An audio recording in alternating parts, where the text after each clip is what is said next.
This is my gym. I paid less for everything that you see here than most people pay for a single year at a membership to a gym that they quit going to by February. My gym shares the space with my kids' toys, storage bins, and everything a family accumulates. Space is rarely the obstacle. I haven't needed anything more than this in years, and you don't either.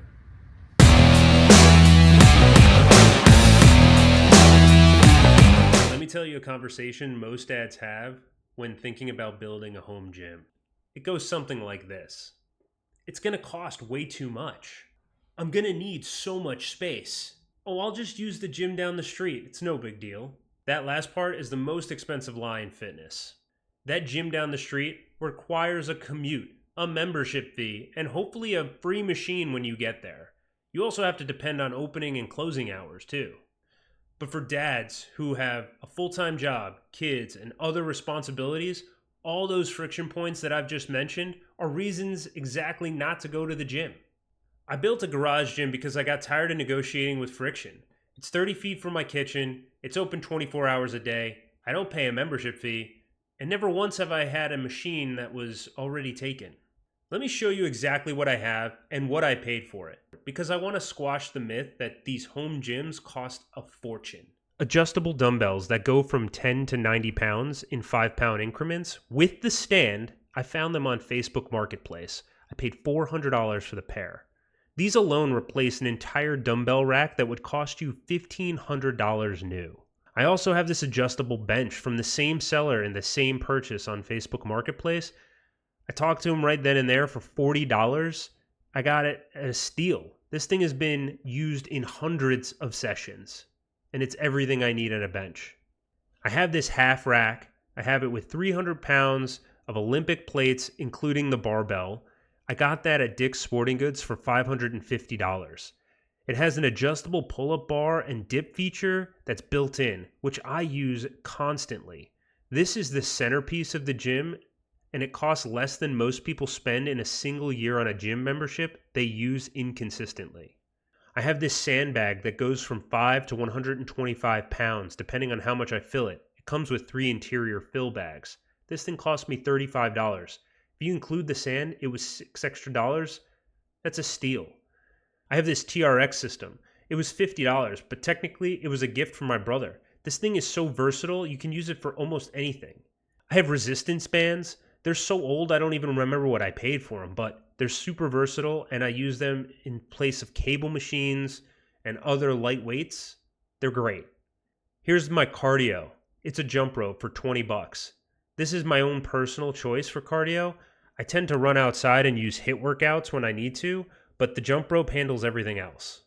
I have this adjustable kettlebell, and just like the adjustable dumbbells, it replaces so many kettlebells. This is great, super versatile. It was a gift from my wife. This one will run you about $100. Here's their stationary bike.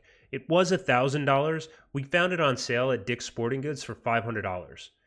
This household uses it, so for dad specifically, a piece of cardio equipment the whole family can use, it holds a different value calculation than something sitting in a commercial gym you're paying monthly to access. That total investment is just under $1,500. Wow. That's under $1,500 for a gym that covers every muscle group, every movement pattern, and every training goal that I could ever want. Wow. That's still less than what most people spend in a year on a gym membership that they use inconsistently. Wow.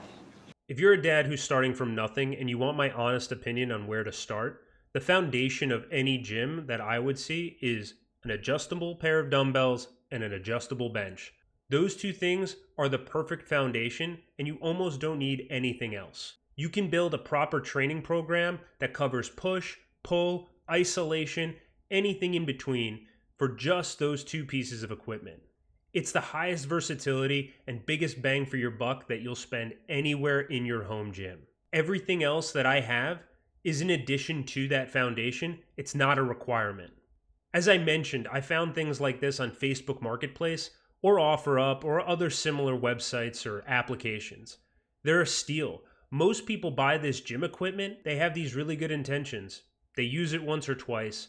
It sits in their garage, it collects dust, and then they want to sell it You can pick that up for half the price they paid, and it's still in great working condition. I would absolutely recommend this method when building a home gym.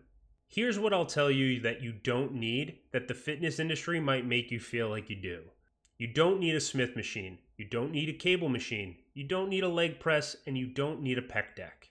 The fitness industry continues to push complexity, and that helps them sell more and more equipment.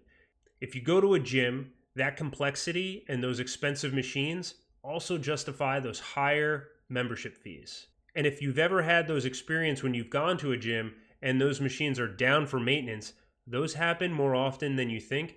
And think about that when you're at home and you have a cable machine that needs repair. The honest truth here is why I'm not recommending those things is because you don't need them. Your body doesn't need them. Your body doesn't know whether it's on a cable machine or if it's using a pair of dumbbells to do flies. Your body doesn't know if it's using a pair of dumbbells to do suitcase squats or a leg press. Your body knows tension, and that's all it ever knows. Time under tension. Don't let anyone convince you otherwise. And now I want to talk about cardio equipment. It's a pitfall I think most people fall into when thinking about how much money they need to spend and how many pieces of equipment they need. I personally use my outside of running and some HIIT style workouts to take care of my cardio, and everything else that I need is handled by my $20 jump rope. Like I'd mentioned, cardio equipment is the biggest money trap in all of fitness. It's usually thousands of dollars, and it takes up a ton of space, and most times people end up using it as a clothing rack or just collects dust. Now I want to caveat this with, if your family is going to use this, then absolutely, it earns its space. But if not, and it's just for you, go outside, get that jump rope, use HIIT. That is going to save you so much time and space, and headaches too. Now I know what you're saying. Dom, you're really pushing this garage gym agenda. And I am, but I really want to make the case for dads here. All of these points that I have been making throughout this entire video are reasons why dads should think about a garage gym and really should consider it as their primary source of training.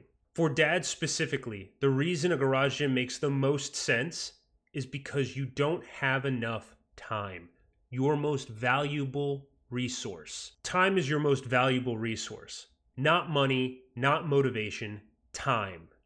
Every minute you spend commuting to and from that gym, every minute you wait for that machine to be done with someone else who's working on it, all those minutes compound. If you think about 20 minutes just to commute to and from a gym and a 5-day training a week schedule, over a year, that's 85 hours.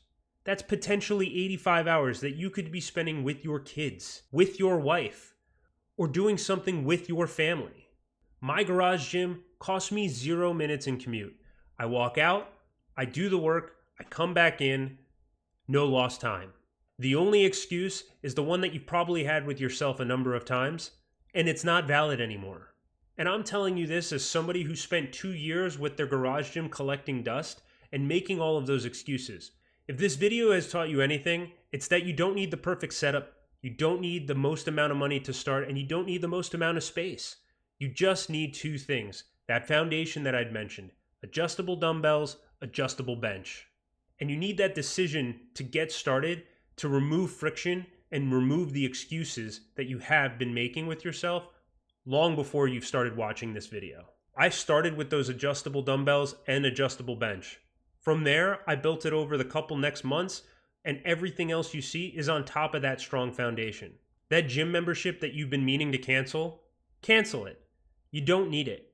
In fact, take that money that you're saving, go on Facebook Marketplace, go search, find an adjustable set of dumbbells and an adjustable bench, and by this weekend, you already have what you exactly need to start training in your own home.